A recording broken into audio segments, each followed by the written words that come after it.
Nwabedo gi presidential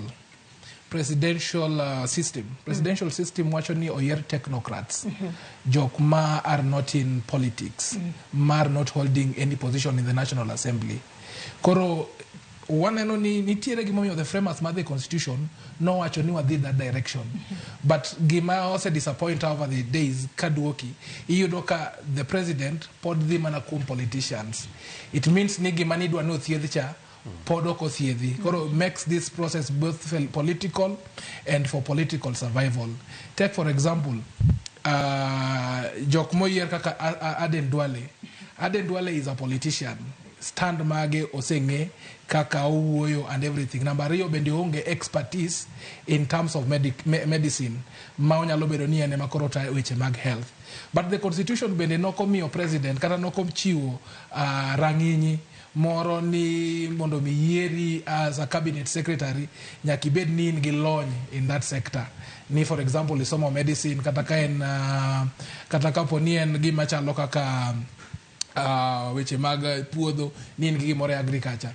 Inyalo paro ni ndalo moko chien kane wan kod Mutai Kagwe as the minister mar health to nokosomo sani en agriculture to nokosomo kanyo. Koro I think kuma bedeni ni it's good ni president oyieroji but looking at the tenor, looking at the spirit of the constitution podwa dhi adhia kuma no yaecha.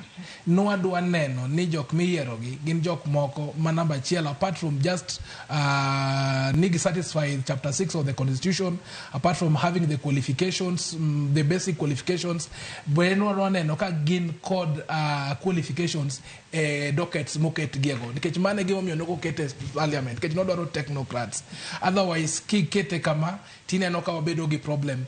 Take for example, of course okanya bedo nya support 100% Matiangi though nitiere principles ne mang'eny manoka yie godo but being a technocrat and an unpolitician nitiere gik mang'eny manwaneno during his tenure as a technocrat.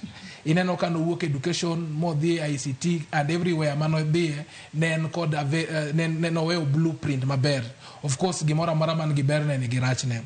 Kwa duogo kuma iwacho ni kopo ni king'iyo constitution article 152 Article 152 omiyo president the teko mar yiero cabinet secretaries to kose yiero this cabinet secretaries kilor piny kanyo omiye ngufu be mar reassign them.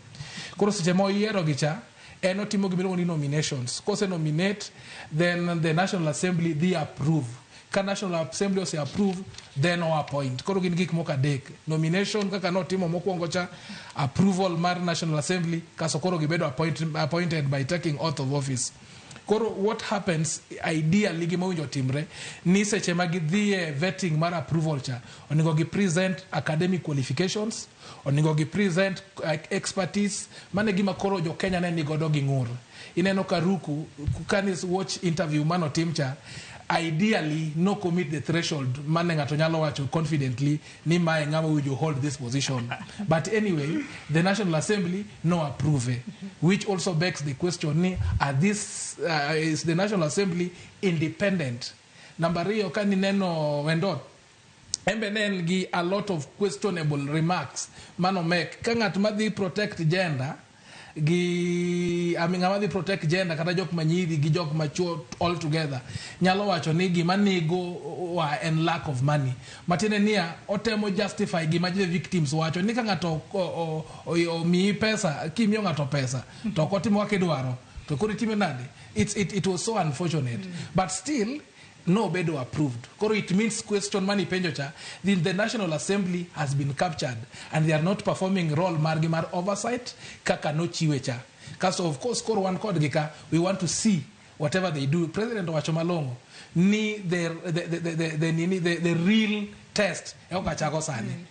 The real test kori wabro test gi one the citizens wabro ng'eyo tich magitimo ka gitime marach wabro go koko wabro neno neni nyo yudo docket ni kachal kama sani we machal nade. Koro those are some of the things manitie as a parting shot ni one gi constitution